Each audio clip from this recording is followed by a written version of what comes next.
Hi, everyone. Welcome to the Sacred Self-Worth interview series. I am here today with Kerri Hummingbird, best name ever, and we are talking about self-worth. And as you know, this whole series is really about how connecting to ourselves and owning our value, regardless of any sort of external validation, really being innately who we are can improve all aspects of our lives. So Kerri, I'd love for you to introduce yourself to our audience and tell us about what you do. Absolutely. So I'm Kerri Hummingbird, and people ask, is that your real name? And I say, well, it depends on what you think is real, you know? So I actually received a message from Spirit in the form of a hummingbird in a vision, and that's how I knew who I really was in truth. And so I changed my name to that. And I've been on a journey for the last 6 or 7 years. It's been a lightning fast spiritual awakening journey. And so now what I call myself is a soul guide. So I've realized that my job here is to help people rapidly awaken, like I just did, and connect them, Yeah. to their true self, their authentic selves. So that's what I do in the Yeah. world, and super intriguing and fun and mystical, and I never know what's going to happen every day. So that's exciting. I love that. Not a boring day in your world. Never a boring day. I love it. That's awesome. So what is your definition of self-worth? What I know there's a lot of different people that means a lot of different things. What does that mean to you? For me, my journey of self-worth has been a journey of learning how to honor myself, how to honor my truth, how to honor my body, how to honor my boundaries, and figure out what all of that means to me by stripping away the domestication in the how that I was trained to think, act, be in the world, so that I could really show up as my authentic self, not as how I was sort of trained to show up in the world. Yeah. So that to me is really self-worth. It's like really honoring your own voice, your own truth, and standing in that no matter what anybody else says or thinks about it. I love Just it. knowing yourself. I love it. And that sounds like an amazing concept. How did you get to a place of realizing that this is something I need to do and something I need to embrace and embody? Decades of fakery. Okay. Okay. So decades of not being authentic, decades of looking outside of myself for validation and trying to be just anybody that the people around me would like, and trying to please people, trying to project a false image so that they would like who I was and connect with me. And, I had a lot of early childhood abuse and trauma that set me up in my life for this exact inquiry that we're talking about in this program of self-worth. Yeah. Yeah. And, I'm a therapist and I work with a lot of people that have gone through trauma and challenging. I feel like we've all experienced, whether it's a big T or a little t trauma. What was kind of like your first step into realizing I need to take care of myself? Like, if not me, then who else is gonna, put myself as a priority? I started my journey in psychotherapy at 1 year old. Wow. So, because I had some really early childhood stuff going on, my natural father was already starting to sexually molest me at 1. And my first stepfather was a violent drunk. And we didn't really know that until we got in with him, right? Because those people usually appear really nice until you move in and you're kind of cornered. And so that's the experience my mom and I had. And because of that crazy time and all the scary things that were happening, I was self-inflicting harm at 1.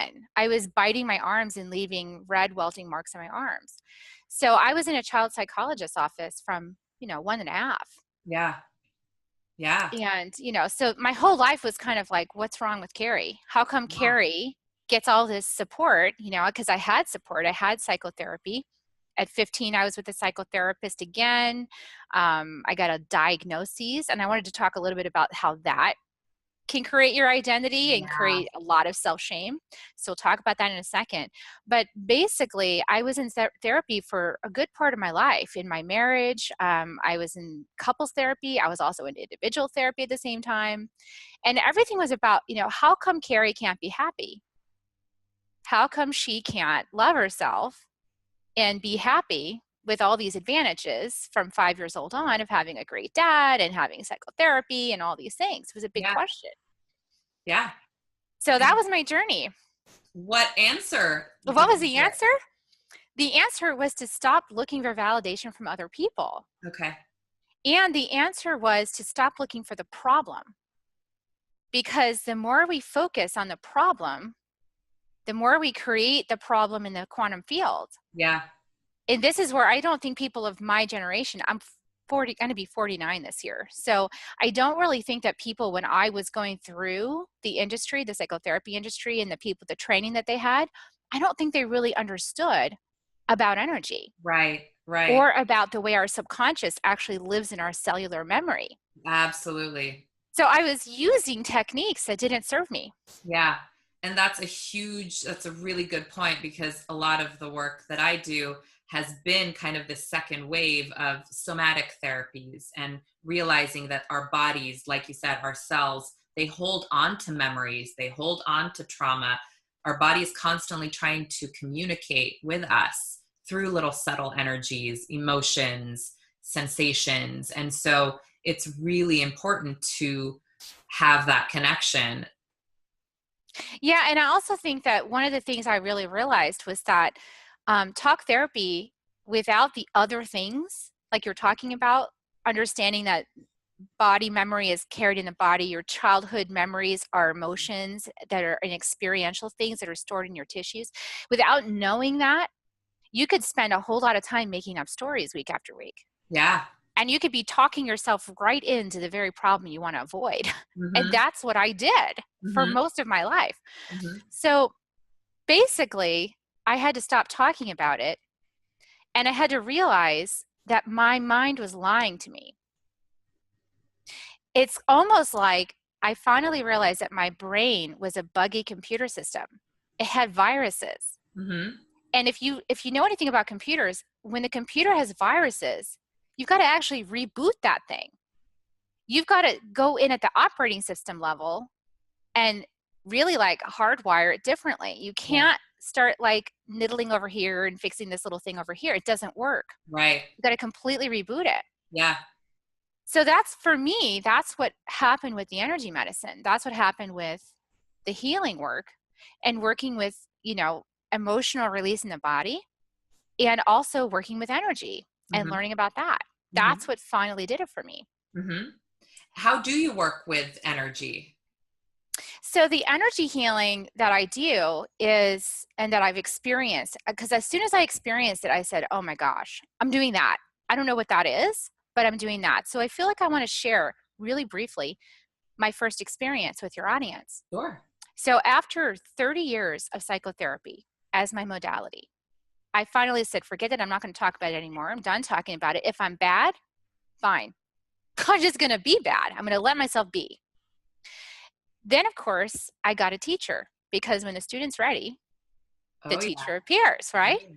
So I got this teacher who is a shamanic practitioner, and he had a class called Spirit Paths, The Quest for Authenticity. And in this path, we actually studied The Four Agreements by Don Miguel Ruiz. If your audience doesn't know of that book, please go buy it right now. Put this Great. off, go buy it. No hesitation. But I started learning that what I was thinking was only because of how I was domesticated and the stuff in my framework from early childhood. I started realizing that. And I started realizing, don't listen to that thing. That thing is lying. It's got some bugs. So in my first healing, I'm lying on the floor in his office, and my mind is going crazy. My mind's saying, this is stupid. Nothing's happening. This is dumb. Meanwhile, he's drumming and he's tuning in to his connection to spirit. He's seeing visions of my original wound. All of a sudden, I say, okay, to myself, just suspend disbelief. Don't believe your brain. Just be in this moment and see what happens. Mhm. And almost the second I thought that to myself, I felt a layer of presence come in over me, this warm, loving presence, and he stopped drumming. I was like, uh-oh, this is real. Something just happened. What is that? Then he started pulling energy out of my chest and flicking it, and I could feel him flick it. I didn't understand that. Then he put this, what felt like a stick in my hand, and put it over my heart. And I burst into tears. And I couldn't explain any of that. Mm. So afterwards, he sat up with me and he said, okay, I want to tell you what I saw. And he told me about the original wound. I was in the tub with my dad. He was my natural father. He was teaching me how to make it grow. That wasn't the trauma. My mother walked in. She had huge shame because of what she saw. And I said, I'm bad because I made my mommy upset. I took all the blame and I carried it around like a little black cloud inside my heart. It was like my shame cloud. I always felt that my whole life, but I didn't know what it was. Turns out what he put in my hand was my innocence. My innocence had like fled my body when this trauma happened. And here my innocence is in this little crystal. Now, how can you explain that to somebody who hasn't gone through this experience? Yeah. But I had to basically work with this energy in this crystal. And the only way I believed it was because I burst into tears when it was put in my hand and over my heart, and I didn't know why. And then he told me, that's your innocence. Wow. So I started really opening that there's a lot of things we don't understand that are way beyond our brain's ability to comprehend it. Mm-hmm. And that's exactly what I do with clients right now. I walk into that mystery territory where I'm tracking the energy I'm feeling, and I'm helping them to see and feel things in the way that the subconscious communicates, which is so mysterious. Mm-hmm. And yet when you follow down that rabbit hole and you go there, you find tremendous healing. Mm. You know, and I can't explain how that works. It just does. Yeah. So that's what I do. Yeah. And it's such a great, perspective of dropping out of the thinking mind and into the body and the subconscious. Exactly. Like you can't explain some things, but you just have to kind of be with the energy and trust it and follow it. And you get healed on the other side. You open up. Like I've never, ever felt shame again. In the last 7 years, I have never felt shame. That's incredible. And here's how you guys can know that I can feel this way. I'm out talking about my journey, and my journey includes some labels. So let's talk about that briefly. So what are the labels that I got? I got manic depressive, potentially bipolar, and the last diagnosis I had at 38 was you must be borderline personality. Now, what was it, 10 years ago, 12 years ago? That did not have a very good definition of Wikipedia. Yeah. They have updated it. But when you accept the label, as I did, as your identity. What did you think? I mean, you think, wow, I must be a horrible person. I must not be good. I must just innately be broken. Flawed. I must be flawed. I must not be able to change. I've been at therapy my whole life. It hasn't gotten better. I must be unfixable. Right? And that can lead you to say, well, if I'm unfixable, I might as well keep doing what I'm doing. Right. I might as well do what I want. What's the point? Yeah. What's the point? Yeah. So how did you shift? It also opens you up for, other people to take advantage of that in your family that don't want to own their stuff. So when you say, oh, it must be my fault, there's lots of people, some of them called narcissists, who say, great, it is your fault. Yeah. Yeah, exactly. I don't want to deal with that. So what ended up happening was after that healing, I had such profound awarenesses in my brain. Like my brain was making these connections to things it never knew before. And the whole thing opened up and I said, wow, whatever that is, I'm going to learn that. Mm. And I went to energy medicine school. I went to the Four Winds, which is a really good energy medicine school. And I learned about my energy body. They taught you how to find the edges of your energy, Mm. how to shore it up, how to reinforce it, Yeah. how to protect it. And really key, how to discern what is you and what's somebody else. And another really key part was how to break free of those words that chain you. And for me, borderline personality, that was the word. Yeah. And crazy was another word because I'd heard that my whole life, Yeah. you know? And so I replaced those words. So borderline, we did an energetic practice where we actually broke free of the word and we transmuted it and transformed it into something else. And for me, that was boundless. Cool. I All love right. that. I love that a lot. Yeah. Yeah. Yeah. And I think I can relate to that a lot because a lot of, I am like a clinical psychotherapist, but I also really am drawn towards Eastern medicine. And there's a philosophy where you look at, a diagnosis or a personality trait and you look at the light and the dark.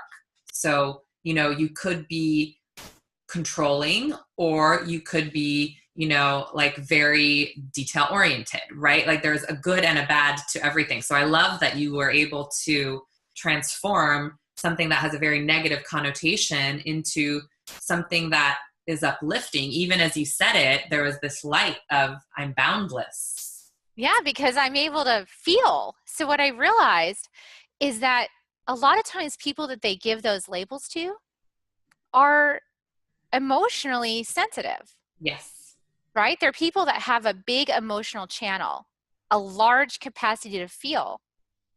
Another word of saying that is that they know how to put their emotional feelers way out there. And probably because they had something traumatic happen when they were young. So they had to learn how to feel what was happening beyond the closed door For safety. for safety. Yeah. It's a finely developed skill of empathy. Yes. Yes. And so when you learn how to ground yourself, because I was very ungrounded, when you learn how to ground yourself, quiet your mind so that you're not generating more of the stuff that you don't want because you have a powerful emotional channel. People with powerful emotional channels and active brains that are not doing them a service are generating all kinds of stuff in the quantum field that is not serving them. Yeah, absolutely. I'm an And expert at that. yeah, yeah. I mean, what you focus on expands. So absolutely don't focus on the negative and what you don't want because that's all that's being repeated. It's being repeated. Yeah. Yeah. So I know that one of your big things is skills, not pills. And so do you have any specific skills that you want to share with the audience of how to put all this into practice?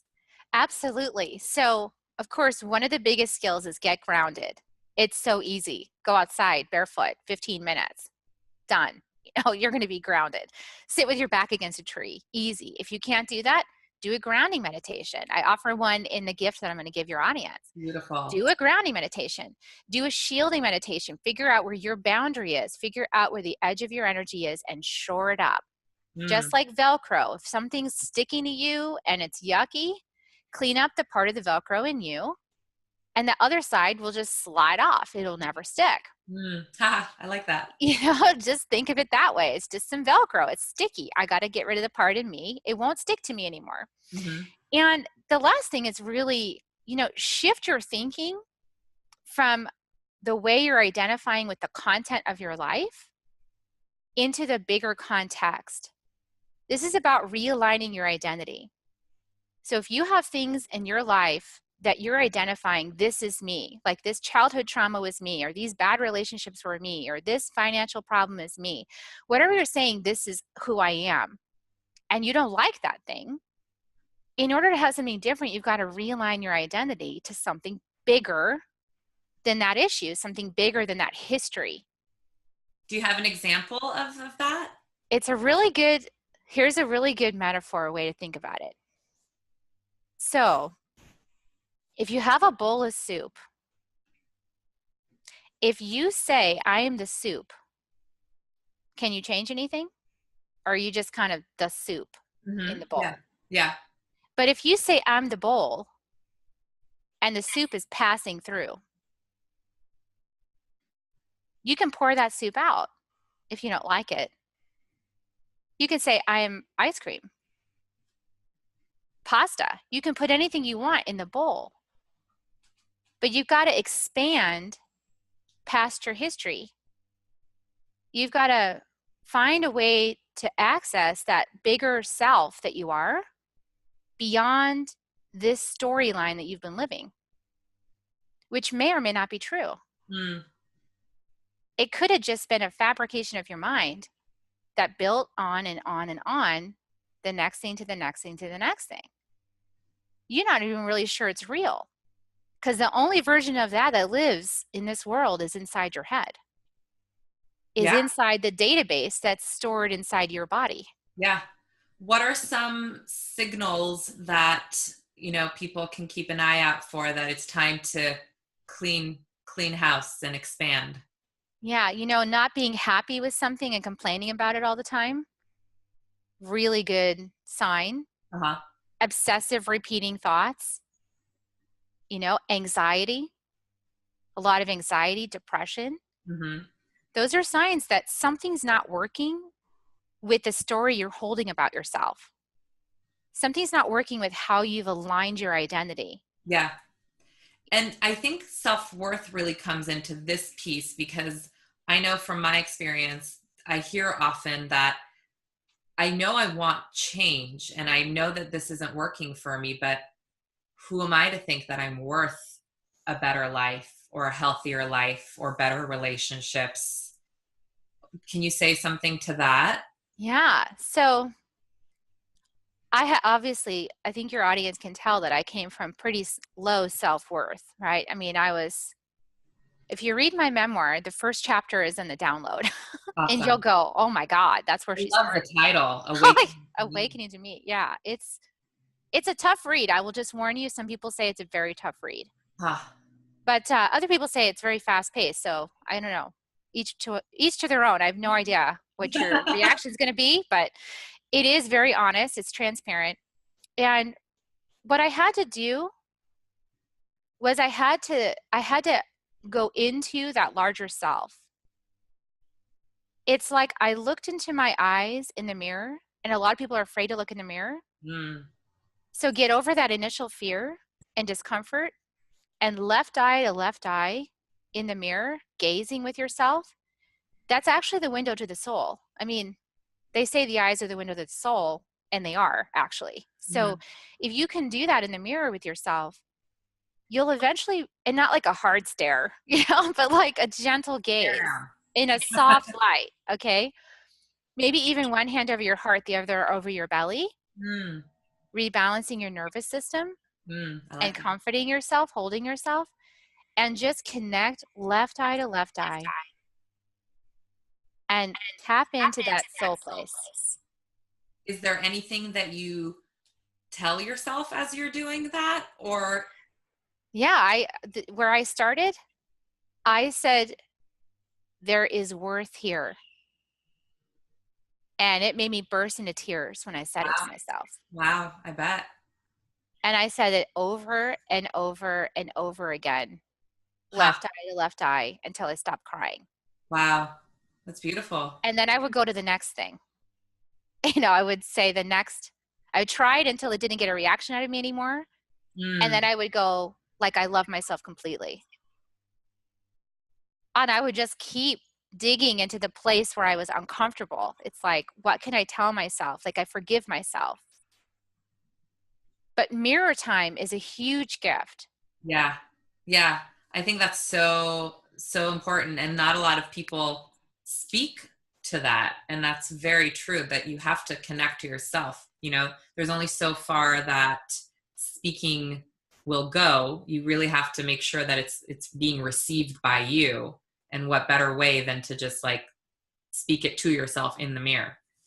Yeah, hold yourself in that gaze. I will just briefly say that my parents, when I was growing up, there's an echo. When I was growing up, my parents would have me go to the bathroom and talk in the mirror if I was upset, Oh, because they're like, we don't really want to hear it, how because I'm fun. apparently very opinionated, um, and a very strident about being heard. And so they would say, you know what, if you want to talk some more about this, you can go in the bathroom mirror and talk about it. And so I did. I would go in there and I would talk. I would just be like, like, I would just talk about it in the mirror to myself. And I got really good at witnessing myself. And so when I was on my healing journey, I was like, well, that wasn't very nice that they, I don't know how to talk to other people about my problems because they don't listen to me, but I could talk to myself.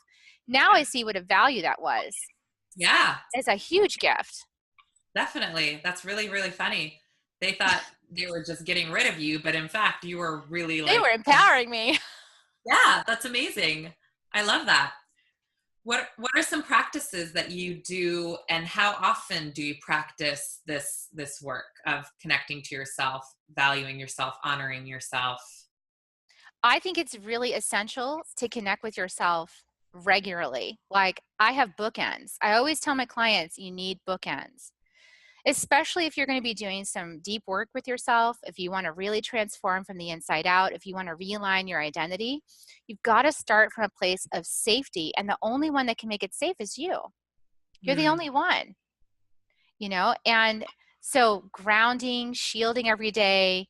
I have prayer time every day. I have an altar set up for myself where I go and pray and I ask for help. I open sacred space, and every morning I open sacred space. I open it in the morning, I open it at night, I review my day. got So it. whatever your practices are, whatever feels right to you based on your beliefs, your spiritual beliefs, it's really good to have a daily practice in the morning and in the evening, because what it does is it creates that safe container for you so that everything is going to be fine. I'm Yeah, safe. yeah. And I completely agree that this just becomes a part of how your day goes. You open up the day, you close down the day with this connection and gratitude, whatever you want to call it for yourself. But how do people get into that routine? Because I often see that people, like trying one, and nothing changed. Or what changed for you on the other side when you started to do this practice for yourself? Well, Well, what what changed? changed? So there's like There's a like a weird weird echo. echo. I Can can't you hear it hear on my it? end. No. Okay. Okay. So So what what changed changed for for me me was was that that I I started to started to notice notice differences in differences my in my life. life. And And after after years years of doing this doing this work, work, I will I will say say that that mystical mystical things things happen happen for for me. me. So I'm going So to I'm give gonna you give an you an example of a example of a mystical mystical thing, thing. Cool. because Because this had this never has never happened to happened me before. before. I I went went on on a a 3-day 3-day in the woods woods retreat retreat a a year ago. year ago. In it, by yourself, you have a little tent, you have your little space Wow. and some water, but no food and no left brain activities. So Wow. just time alone in the woods to decompress, right brain. Wow. So I'm in the woods, first day. So I'm not starving, it's the first day. I've only been there maybe 6 hours. I get up on this rock and I start practicing one of my healing songs. And in this healing song, you ask for support from spirit. So you ask for the mountains to come. You ask for, tobacco if you need clearing. You just ask for help. You ask for help from the guides. And I got this wild hair in the middle of the song, and I was like, I'm going to call Hummingbird. So I sang a little song to call Hummingbird. I'll sing it for you, just a little phrase for you now. I said, Sira kente sunarai sunarai anti. Sira kente sunarai anti. Sira kente sunarai anti. Sira kente sunarai anti. And out of nowhere, a hummingbird was right here in front of my face. It was hovering right in front of my third eye, like this far out from my face. That's awesome. And I thought, okay, you're listening to me. I love that. You came when I called, and then it went zip. Now that, wide awake, totally sober, conscious, hummingbird comes to me when I call. That's awesome. I couldn't repeat it, because that's not the point. Right, right, right, right. And I think that's also a good point, is that it's not about proving something of like, well, let's see if I could do it again. It's being in that moment of, wow, this showed up for me. This showed up for me. Yeah. And I think, for me, the more I lose my mind, the more magical stuff happens with spirit like that. Like out of nowhere, this hummingbird flies up. Things like that are constantly happening for me. Mm. And I think it's because I disbelieve my left brain and what it's telling me. Like say, I don't believe what you're saying. I don't believe you. So you talk back to it? I do. I don't believe that. Yeah. When the cycling patterns come, I even start to track it now. Like, where is that thought coming from? And I start to realize that actually thoughts are things. So I'm going to give you another example if we have time. Yes. This is a really interesting example. So I clear spaces for clients, energetically clear spaces. Like if there's funky energy in a house or something like that. Something I learned how to do for my school. This one house, my friend had a friend who was murdered in the house. It was one of her best friends. She had come in with her boyfriend from California, and the boyfriend had gone crazy and killed her in the kitchen while my friend and her husband were upstairs listening to the whole thing. So I cleared the kitchen. Of course, I could feel the energy in the kitchen, right? So I'm clearing the kitchen out. I'm clearing the energy out. And they're with me right as I'm doing the whole thing. And then they say, we really want you to clear the rest of the house because we feel like it's everywhere and we can't stay here, but we need to rent this place. So we want the whole thing cleared. So I start to head up the stairs and I get to the top of the stairs and I turn around towards their bedroom. And all of a sudden I confront what feels like a whole cloud of fear. Like it was just tremendous fear that I felt suddenly in my body. And I said, there's a lot of fear right here. It's like a fear cloud. And my friend looked at me and she said, oh my God, Kerri, that's exactly where we were standing when we were listening to my friend being murdered. So you just start to expand your mind a little bit. Like, I didn't know that. Yeah. When I went in there, yeah. They didn't tell me that. Yeah. I felt it. I perceived it. So you could be walking around, like if you don't clear your space at home, you could be walking through your shame cloud every day. You could have just made a breakthrough. Last week at a retreat, you come back, you don't clear your space, you walk through the shame cloud again, and now all of a sudden you're back in those negative thoughts. Well, why are you back in the negative thoughts? Is it because you're really thinking them, or is it because you just walked through a cloud of that? So these are the things I start to wonder about because I don't have all the answers, but I know my experiences that I've had. It makes me question things. Yeah, absolutely. And that's how we learn, we have an experience. And I think it's really important to be open to what is this trying to show me? What is this trying to teach me?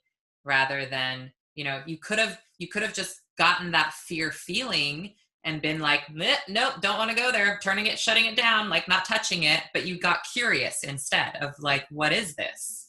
So not being afraid of emotions that come up and sensations. And, I know intuition can speak with words or colors or shapes or images, and, just being curious about what is going on. Absolutely. I think curiosity is your best friend. If you're going to do the transformation work, to just really open it up and say, I'm a scientist.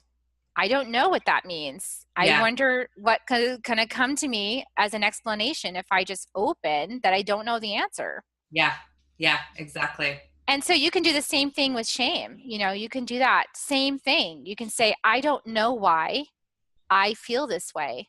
I don't know why I'm having low self-worth. I'm not sure. Let me explore it.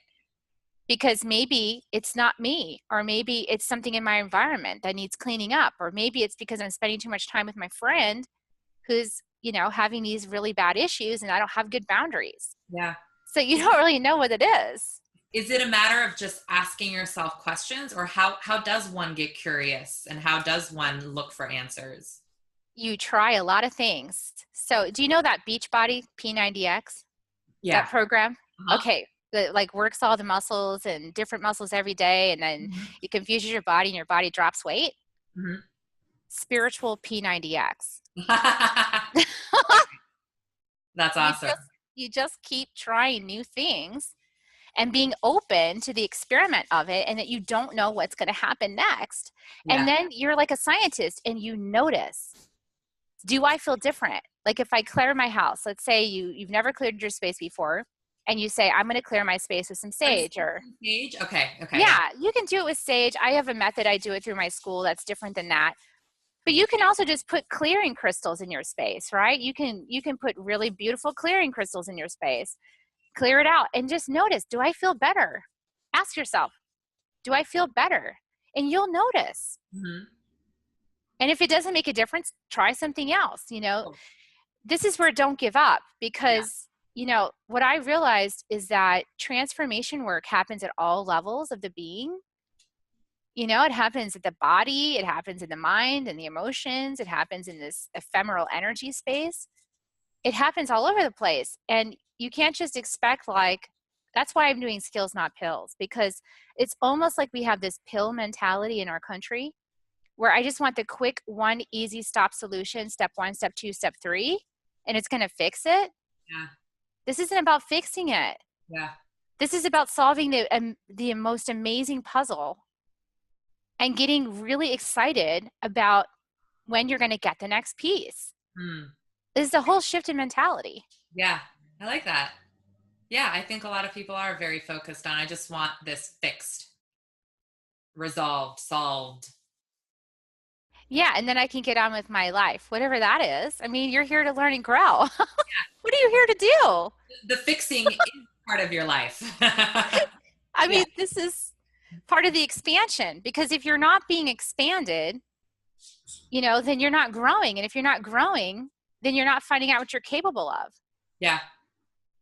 Definitely. And everything has a reason.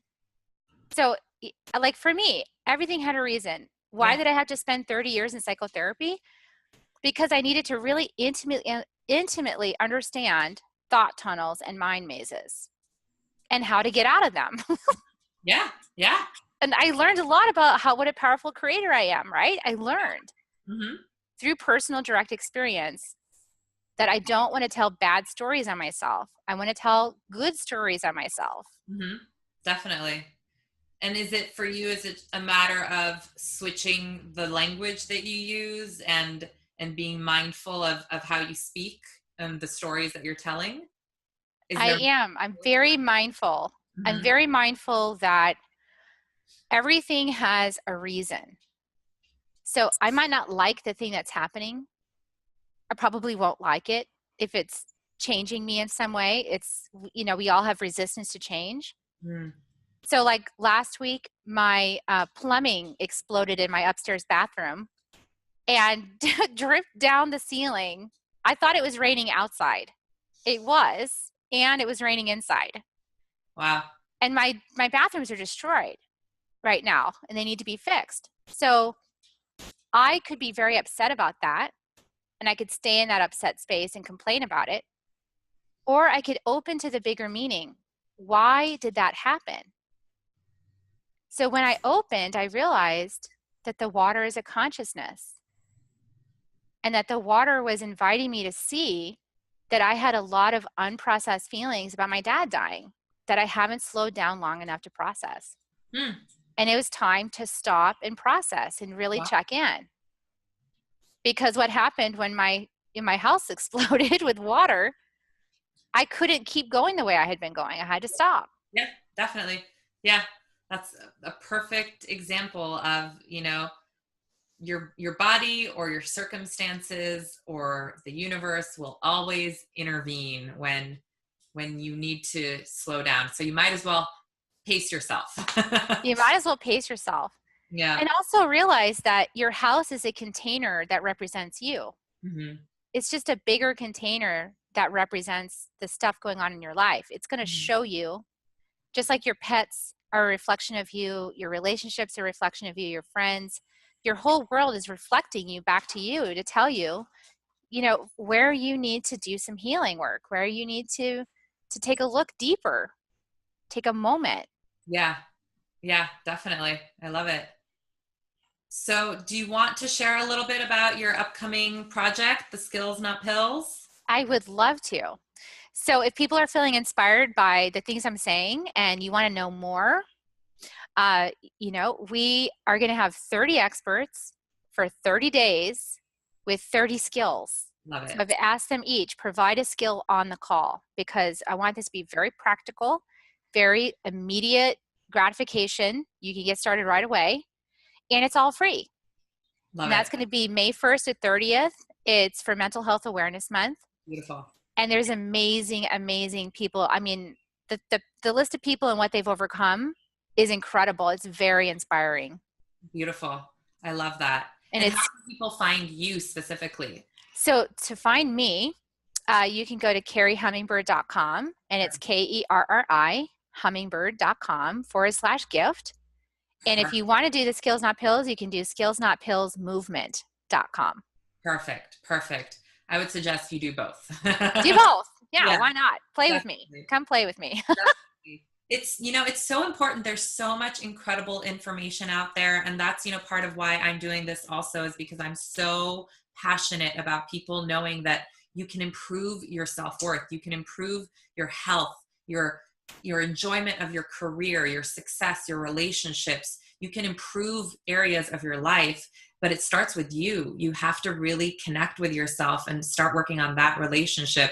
And, you've mentioned so many wonderful tips through this conversation, and, your Skills Not Pills is going to give 30 more very concrete things that people can do. So take advantage of these opportunities because there's a reason that you tuned in. There's a reason you're on this, call with us today, and just receive and let it sink in, and don't expect your entire world to change like this. Like, okay, call's over. I listened to Ilana's and Kerri's talk, and now I expect my world to I'm change. fixed.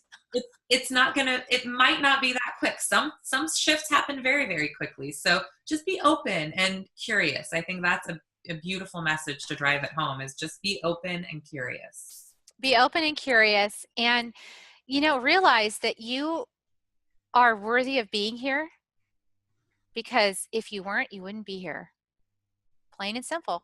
Yeah, definitely. Definitely. I love that. Thank you so, so much. Thank you Thank for you. offering that amazing gift for the people tuning in. I can't wait to go download it myself. I'm going to do it right now. And Thank you so much. Thank you so much you. for planning this and orchestrating it and providing all the value that you do. It's such a blessing. Thank you for doing it. Thank you. I feel, well, there's a reason we called one another into our lives also, right? There's the reflection Absolutely. for you. Awesome. Thanks so much, everyone, for tuning in. And I hope you're enjoying the series. Bye. Bye.